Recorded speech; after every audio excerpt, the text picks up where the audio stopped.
Hello, I'm Marky Dragon, also known as Marcus Eikenberry in real life, and welcome to another roundtable for Let's Build an MMO, the currently unnamed game. Actually, we know the name, we just haven't told anybody yet. Today we're going to talk about legend, lore, and player quests. So, now, this is turning into a medieval fantasy MMO where we can do some really cool things. There's a whole bunch of things we've asked for, and some of them which I'm assuming we're going to get. But you know, it won't be confirmed until we see it in writing. But you know, we're going to be able to adventure. We're going to be able to, you know, dig mines and, you know, gather resources, turn those mines into dungeons, build big castles. We're going to be able to adventure off to far off lands, which may have impacts on other things. We may even have a voxel environment where, you know, like Minecraft, you can build anything you want. And we may have elves that come in and bash your head when you cut down the trees. I know. Evil's like, I Love want the to be at the druid. head of the bashing elves. So, something that we haven't talked about very much is like the legend and lore of the game. What is the backstory? And everybody draws a blank because nobody knows. Well, they did put a little blurb in the forums saying this is what it was, and this is like, you know, a new age here because the last age blew itself up with nuclear frickin' magic bombs. Did it really say that? Nuclear frickin' magic bombs? It might as well have been. I mean, it makes sense. You know, one side gets bigger magic than the other, and then eventually the two top wizards fight it out, and oh, there's a new continent. One of them drops the magic bomb. Exactly. So this is post-apocalyptic society. Well, you know, it is what it is, and I mean that much was stated up front, and I mean it's a similar story to what I thought up, but you know, that's the basic. I mean, this is a new age. Maybe this is where the legends start for us, because this is a player-driven game as opposed to like Eve, where you have this like intense background, and they, you know, did it over 10 years, where there are things like the Veld Knot, and there are things like the first Titan to be destroyed. Its carcass is still in whatever system it was in.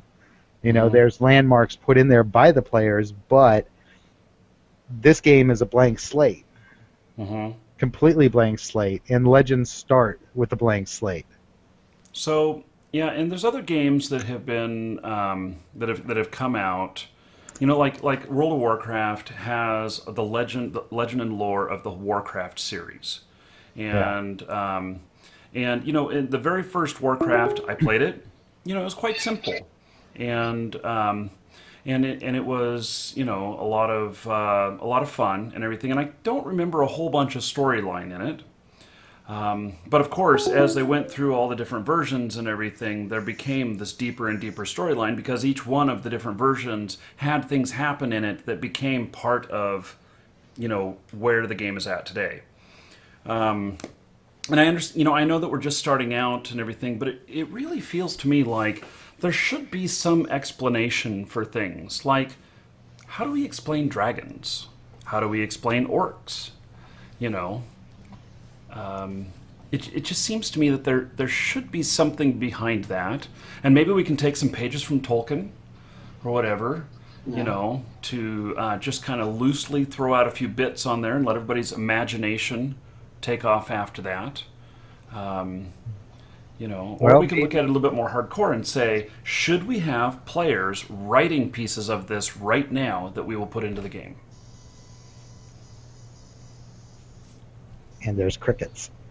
Yeah, because I this think dyslexic ADD guy right here has no ability to write that shit, let alone read it. I think one of the things that could set this game apart is we've been focusing mostly on getting the players to explore the world and find tidbits of information and increase the knowledge base of the world in general.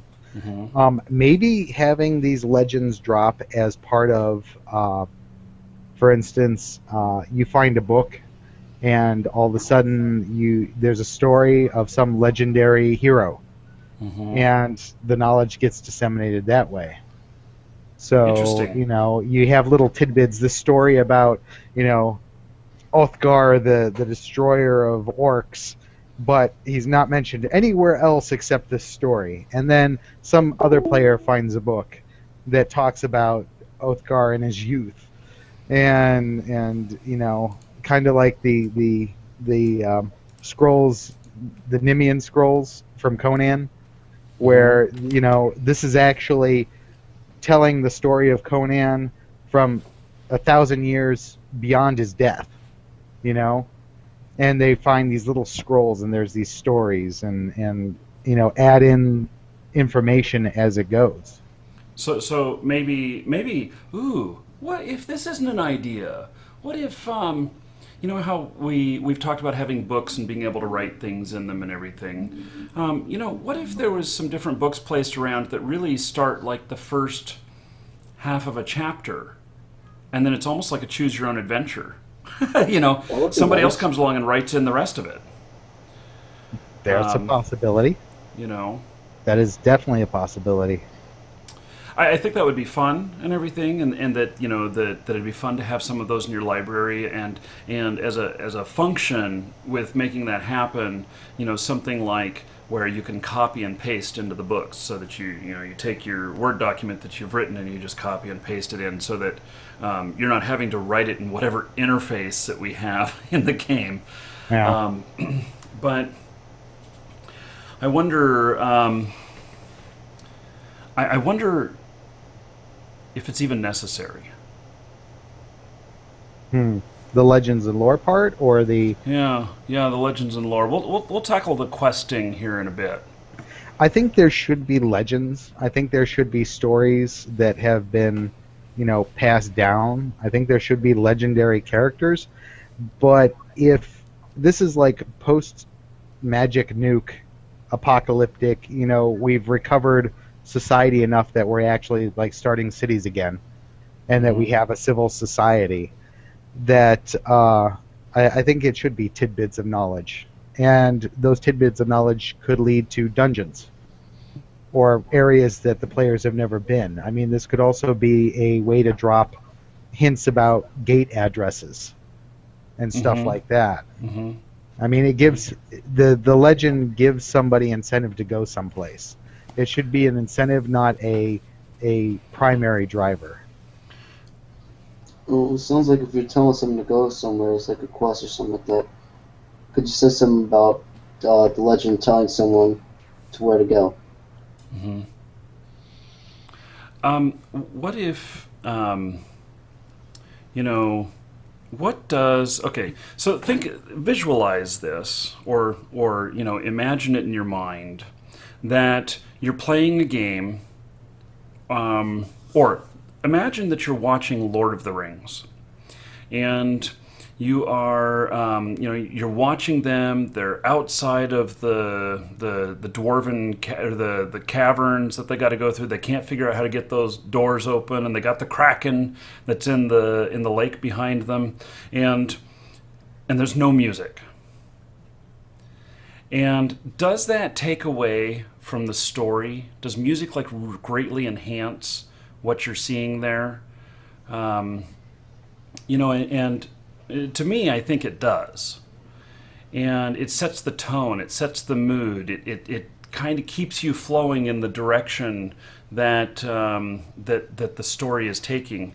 And if we don't have any of this information, where nobody comes across it, does it make the game less or lesser by not having it, or does it just not matter? That's a tough one. That's a real tough one. I don't think it matters to a certain extent, because the gameplay will sort of take over the entertainment that a storyline might have brought forward. But I mean, I think certainly there should be storylines in there, but I mean they can be brought in at certain periods in the game to say create a world event or create a regional event so that something happens that then sort of develops a story, and all the players in the game suddenly rush to a certain area to find or uncover something that some rumours have surfaced that this great orb has been detected underground somewhere. And that sounds a little bit more like storyline for questing. Well, I mean, for questing, but I'd say if it's like world events and such, where archaeologists sort of find this part, and it just happens for like a week period, and then once that happens, then some more backstory gets developed, and you actually sort of then know roughly what's going on in that area and how the area landscape's been created, and say what the monsters have suddenly sort of turned up, as say maybe. But I'd say storylines at the start probably not so much necessary, but it'd be nice to have storylines appear as the game progresses. That also gives the developers time to hash out ideas and work on implementing the game faster. Because if you have a lot of really extensive backstory, you really got to spend a lot of time flushing it out. By keeping it a near blank slate, you're allowing for a level of player control. Because they're not driven so much by these legends as they are their own desire, what they want to do with the game. Yeah. And I think having basic legends or legends that are known but just not flushed out is a good thing. I like the analogy to the background music. I think that's very apt of you. David or Willie? Have you any thoughts on this? Yeah, I'm a big fan of Final Fantasy and cutscenes. When you're speaking about like legends, maybe have like cutscenes. Something that just, you're just engaged in this cutscene, and it just makes you want to go and complete, that particular part of the story. It's what kept me into Final Fantasy. The cutscenes, seeing that, and just making me want to go and complete it. That's interesting. I think maybe has to be the first time I've ever had anybody ask for cutscenes. Yeah, just like a little mini cutscenes, especially if it pertains to something like to Legends. You know what I mean? You just, you just see like this mini movie, and After every that quest? gives me an idea. Yeah. That sounds pretty people legit. like me who make videos in the game, there are other people who will make stories in the game. Yeah. And wouldn't that be pretty incredible to open up a book and to kick off a quest, somebody has taken what was written there and actually portrayed it in a video? That'd be pretty awesome. I'd be playing that. And it'd be player made. And it's player made. It's completely unique. Mm-hmm. That's It is. the other thing, because instead of reading the story, you have a little video player. But I think that if you do this, you should have a little diagnostic box that comes up and says, you are currently in a PvP environment. Do you really wish to read Do you really wish to story? watch this video? Once you start reading, you're this not video paying is how to attention. get killed in PvP. Oh shit, Exactly. it came to Well- fruition before you even completed the video. Yes, but it also gives you incentive to take it back to a safe place. Okay, because if you're in my dungeon and I have a bunch of these books that have legends and there's I know you're going to go into a cutscene, the goblins are going to sneak up behind you and backstab you a lot while you're in that cutscene. I think that now, David, when you mentioned about cutscenes, and in Final Fantasy, was this single player version or multiplayer? It was a combination of both. I played, Final Fantasy 7, 8, and 9, and then Final Fantasy 11. All of those titles, they all had some sort of a mini movie cutscene. Mm-hmm. It was just something to kind of steer you in the direction of the story, or in this case, for the game that we're all creating here, the legend. Just something just going towards that particular legend. I mean, it could be anything, but it's just a small little cutscene, and it could just open up to any and all possibilities. Yeah. Yeah. Mysterious. I forgot what I was going to say. Okay. Awkward. So, okay. Well, I think that maybe it's the people who are in the alpha, and maybe this is something that we give a task to the people who are in the alpha, who are there at the beginning before the release of the game to the public, that one of the mandates of having alpha access is that you need to contribute to the legend and lore of the game, and that help build that portion, and so there won't be anything right when we first get in there, but the new players that come in after that may have a very rich experience with that. And it also gives people incentive to get in early, because you are now not just playing the alpha, you are creating the legends and lore of the current realm. That sounds like a great idea. Yeah, I'd jump on something like that.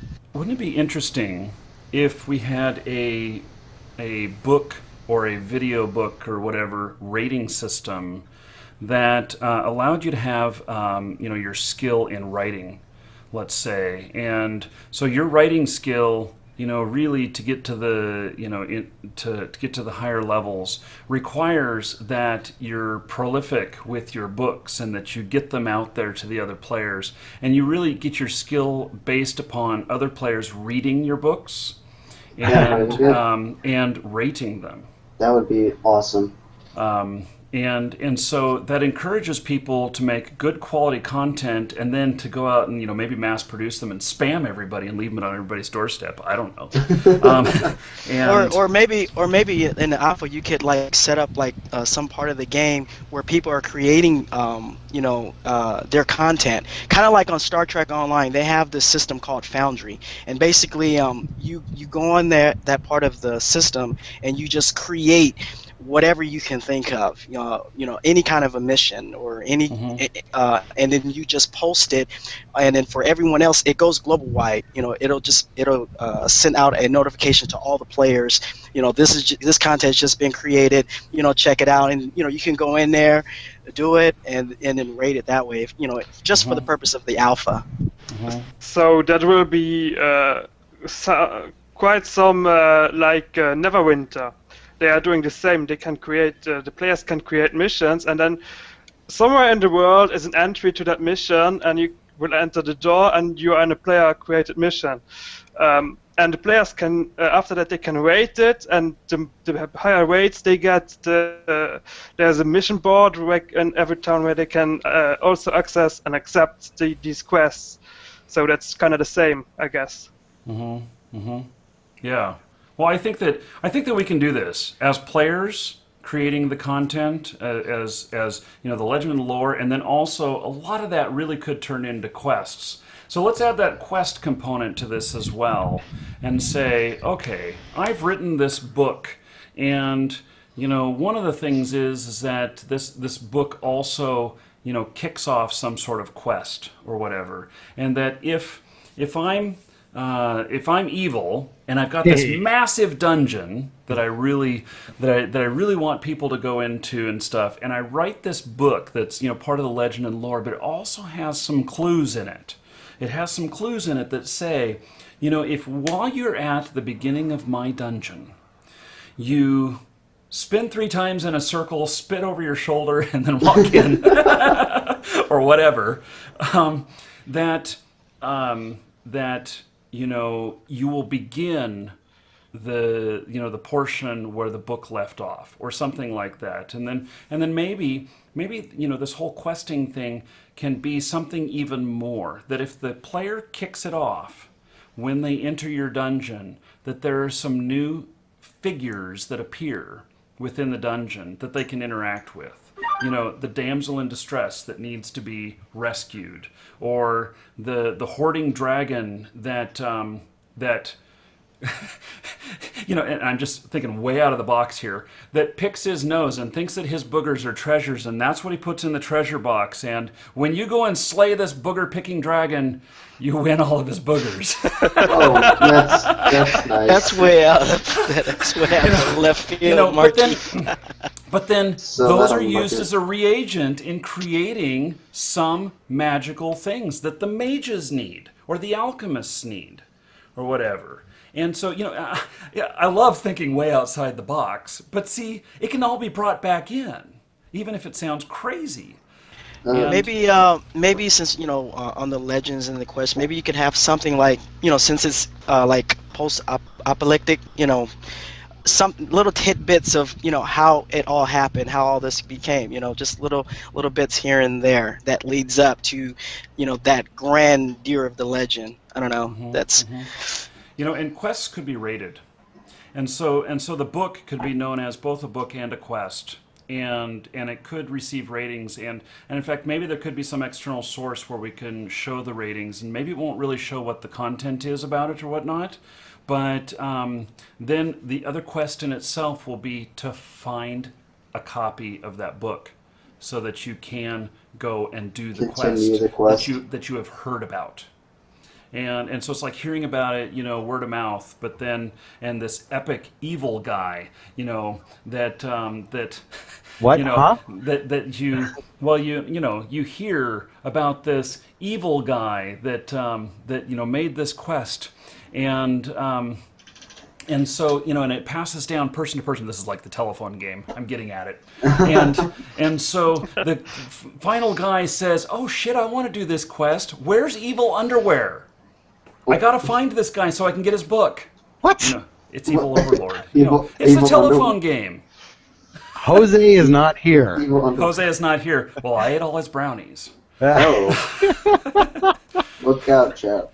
Yeah. So I think we can go quite far with this stuff, and really give incentive for creating some really rich content, and then the whole deal of it may take multiple people too, because evil may be this master dungeon builder, where David might be a quest designer, and really doing that, and Willie might be an awesome writer, and the three of you all work together, and you formulate this whole thing so that we can go get the dragon boogers. Also, I think let's get maybe started. you need to actually collect materials and magic spells to be able to create these quests and dungeons. So to not just write it, but actually having to sort of build it. So you actually have to spend, say, a couple of months getting the magical items, or getting the weapons and such for the orcs that are in the caves. You have to equip them all. You have to equip the mages with spells so they can defend your dungeon. The people can't complete the quest. That might be an option as well. So it's not a case of just writing something; it's actually building it as well. So, pretty much you're saying like the quest creators have to gather all the resources from the game itself. Yeah, And yeah. I they think can that's add a little into bit more that. complicated than just saying, okay, I dreamed up this quest, and bam, bam, bam, here's the thing. I can totally see at the beginning, and this is boring as all get out. Please go and collect, 3 elf ears and bring it back, and I'm going to pay you if you do that. Some monetary amount or something like that. But and that's questing at the very basic level, which could be used by merchants and everything who need to source items. Maybe that's a buy order, Yeah. But on a much bigger scale, I really think that there should be some skill associated with this. That you've got somebody who's the animal tamer, you've got the dungeon builder, you've got somebody else who's good at luring animals in or monsters into the dungeon, and then you've got somebody else who is a quester or whatnot, and so they have the skill to help bind those creatures to a particular piece of writing. So that when this piece of writing is activated, however it's activated, maybe it's just having the book in your backpack whenever you enter the dungeon. That it activates this, and then it's the writer who writes the wonderful story at the same time. And so it may sound all convoluted, but it requires teamwork, unless you dedicate a year of skill training just in these particular things, and then you can do it all yourself. But people are going to be impatient. Interact. Yes. Yeah. So it gives us reason to interact. It gives us it gives us reasons to work together, and it allows people to look at something here and say, you know what, I am a writer in real life. I love it to death, and I would love to write these books in here. That to me is going to be fun. But I don't want to have to dig out a dungeon. I don't want to have to build that together or anything, and so I don't. I focus and do really well my one thing, and then I'm part of a team. It's teamwork, and then I go seeking out. My next adventure is, finding my team, building the team, and maybe there's a team leader skill. I don't know. So it all sounds pretty incredible, but I think that if we did that right, if we put that together right and made that whole synergy work together right, that certain groups would be known for the awesome quests that they put together, and then if we can somehow rate those, and then people will be, jumping over each other to come and do your quests, and when you and maybe they even subscribe. I don't know, that maybe we all get a daily newspaper on our doorstep and it says new quest added from so and so. Oh, that'd be awesome, dude. But here's the problem. If the world is persistent, even in the instant player-created dungeons, somebody does the quest and completes the dungeon, the next person that goes into the dungeon is going to get nothing. Not necessarily. Unless it just recycles and just gives them the same exact... Okay, so there's a whole... Because remember, in the past we talked about the dungeons being a persistent part of the world, even if they're instanced. Yes. So if you die in a dungeon, your loot gets added to whatever's in the dungeon. Correct. If you completely annihilate the dungeon and empty it out and there's nobody left and nothing left except skeletons, not the undead sort, I mean, a player will show up with his party and they'll be like all gung-ho, and they'll go in the dungeon and it's empty. Here's my feeling on that. I suspect that in this method of the monsters looting us when we die in a dungeon, that they are going to have so much loot that when you defeat them, you're going to look at that and you're going to say, my God, there's so much stuff here. You might go through it a little bit and say, oh, I want this one item. But there's going to be a whole bunch of other stuff in there, too. Just left. What? Just left sitting around. Yeah. I mean, I think that we won't be able to carry out all of our spoils. I don't think that I think that the stuff's going to be too heavy. And possibly the quest can just reset over a period of time to where other people can start doing it. Once a player's done it in the past, he can't do it ever again. Well, no, it's the way we've been setting up the world, or asking for it to be set up. The entire world is persistent. So if somebody creates a space, they dig out a mine, that mine's still there. So something can come into that mine. Even if there's nothing valuable in the mine, a tribe of orcs might set up shop in there and use that as their raiding base for the local area. Right.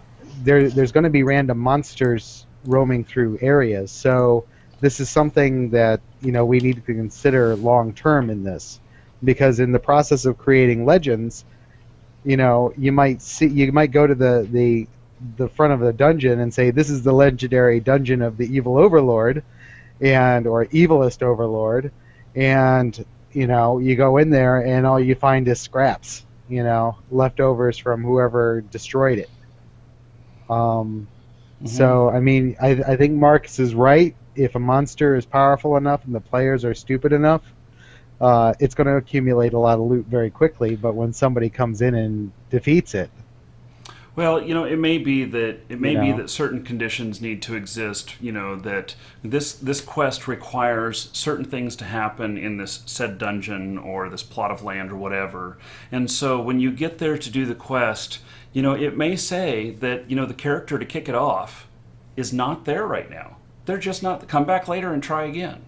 And so you come back later and try it again, and it is. And when it's in this state of like the dungeon has been defeated or whatever, lesser skilled players or players that don't have as much strength, or players that are dumb enough to bring in their pack mules to try and get as much loot as possible, are going to come in and take advantage and grab as much stuff as they can, and try and get out alive. And it may be a case of, I pick up this something from the orcs, but when I get down to the dragon, there's something else in there that I really want, and I may set down my loot from the orc so that I can pick up the loot from the dragon and just exchange it. Or, maybe even if there's getting to be too much loot, that there's just some system where the dragon says, I'm going to breathe fire on all this gold and I'm going to melt it down into a few ingots. And so then, one ingot may weigh more, but it's far more valuable than all those crowns you were going to carry out that take up so much space in your backpack. I don't know. Time to take those 1,000 swords and make a throne. Yes. There could be the option maybe that a book opens an instance of the dungeon or the quest chain. So every book that the owner produces opens up a new instance. Once that instance is finished, the book disappears.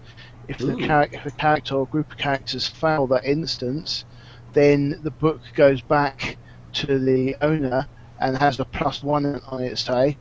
So the next person that buys that book off the owner, who has the +1 on it, knows there's extra loot in there from the people that have previously been in there.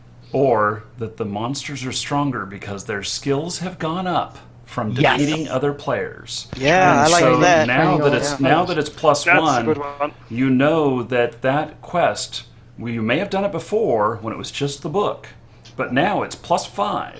5 previous people have failed to do this quest when they took this book in, and it's going to be hard as shit whenever you go in, and it may be a plus book 6 on its way out. Oh yeah. So it gets harder and harder. Yeah, maybe. And on top of that, it gives players incentive to continually attack the dungeon, because now there's more loot, and there's higher quality loot. And can you imagine the marketplace for trading in these books? That I've got Evil's Quest +20. 1 billion gold, please. 1 million gold. No. You see, you're making a mistake. You're thinking that Evilest Overlord's dungeon book +20 is going to go for a higher value. No. It's going to drop its price, because it's brutally obvious that the Evilest Overlord has successfully made a dungeon that has killed everything that has gone into it. You should really rethink buying this book. I can't wait to go and die in your dungeon. I'm hoping. Yep. I'm going to leave a stink. Oh, no. You see, we're going to raise your skeleton, and it's going to be one of our fighters. It'll be a trophy on the wall, the frozen corpse. No. You're going to get to fight your own skeleton. Oh, God. Undead.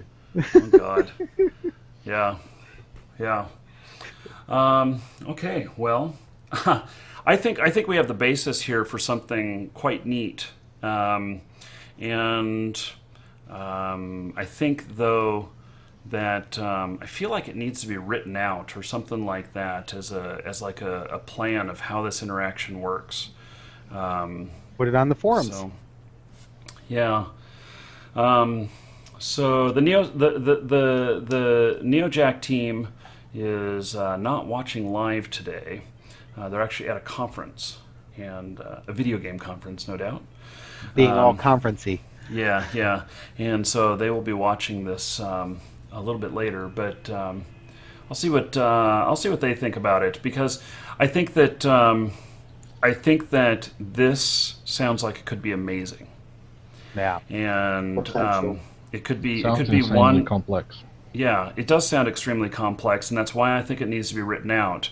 But because it needs a flow of it, and how this stuff interacts. It needs to be made to work on paper before it's programmed in, because I think that there could be some big mistakes made in just taking it at face value and then just dumping it in, and we go in there and we go, what the hell is this? So it's one of those things that should be made to work on paper before before all the time and effort is put into putting it together. And it's something that would probably take a programmer a couple of weeks at least to program.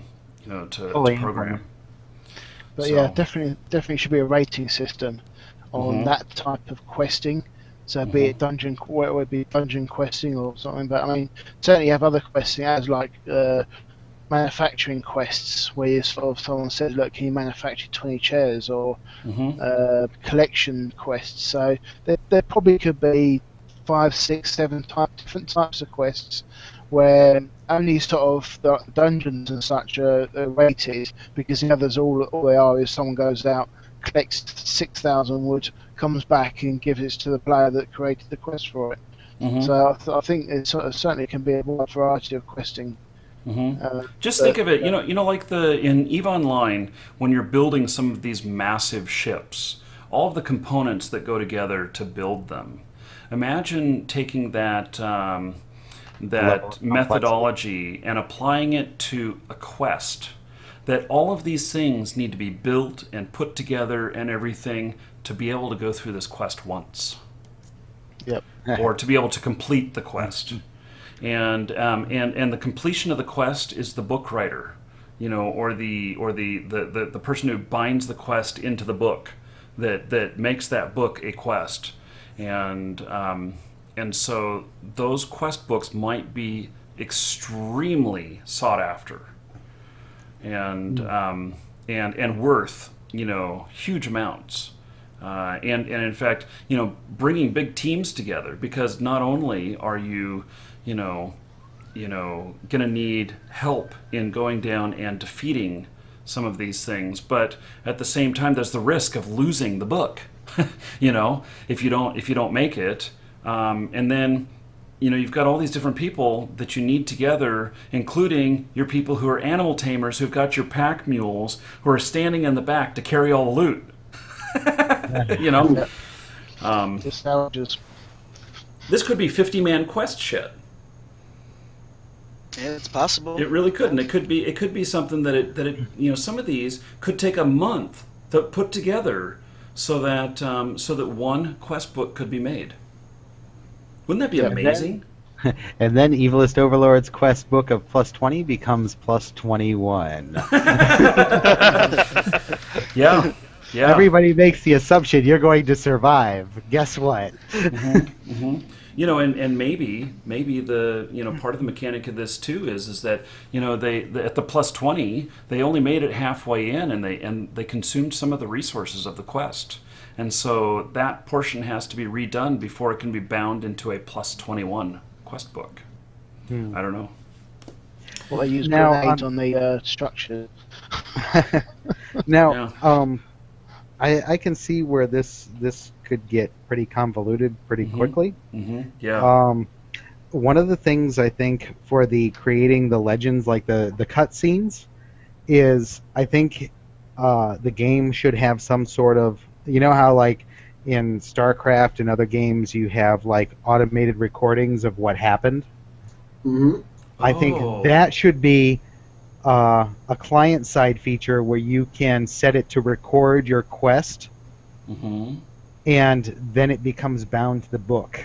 You know, that sounds really interesting because I could totally envision getting a book and then and it's plus 21 and it has the knowledge of the people before you. It's like kind of like a Star Trek movie where they they go and find the abandoned ship, or maybe aliens.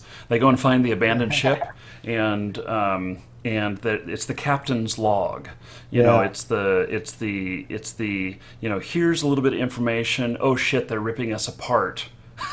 you know, and in this game, it also makes sense because we have resurrection. So while you didn't live through the quest, you can at least relate the story. And then I died. Well, and that can be recorded, and so that way. There is technology out there to allow for recording the gameplay within the game. Meaning that if you have a beefy enough computer, it can make the video right then and there on your computer while you're playing. And then you'll have the footage there of your adventure, and you can edit it up or whatever. You know, I think part of these things though is people are going to have to be able to upload this stuff to YouTube, and then we're going to have to make a connection or whatnot, and that kind of breaks the whole reality of it. But at the same time, it'll be awful fun seeing a playlist of all the failures of people trying to go through Evil's dungeon. Oh yeah, and then the end of the playlist is success. Marquis Dragon standing there with his sword. And you walk out the back door and forgot there was one final pit trap. Yeah, on your way back out, that trap gets you. I beat it, Yes. and I'm walking out, and Speaking of Marquis Dragon standing there last minute on the quest, do you guys see in the background here, I still have the Frostmourne sword. You know, we chose a winner for that last week, and he has not replied. Wow, I would have took that in a heartbeat. Wow. Yeah. What? Yeah. Too So bad what for him. will you do if he's never replying? You will I do have a a second sword, I drawing? guess. I don't know. Well, I mean, not at some entire point, I video. guess we draw again. But, give him I 30 think he days. snooze or lose. you know, Give him 30 days. anyway, well, I think he needs a little bit more than that. But, No. well, I didn't put any time limit on it, is the problem. Oh, I didn't say, well, because I expected that, you replied to the darn video saying that you wanted to win, and then I send you a message saying you've won, and I reply to your comment saying you've won. I damn well expect you to contact me. Well, maybe he's deployed somewhere. I mean, if he's a military guy. Well, then he'll check his messages when he gets back, and he should be able to do that within a month, but... Give him 30 days, and then give him, send a letter saying, hey, you got 15 more days to respond, and then I'm going to put it back up. I mean, that Something 45 like- days is a very reasonable amount of time. Yeah. Okay, well, that's off the subject. Okay. That's a different quest all on its own. Find the winner of the sword.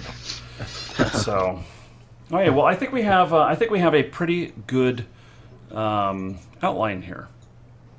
Some really neat features, and I think that if we give players these tools, that we're going to be surprised by yeah, what's what created. creation they can come up with.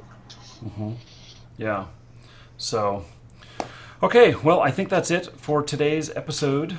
Let's see. So we haven't kicked off the Kickstarter yet.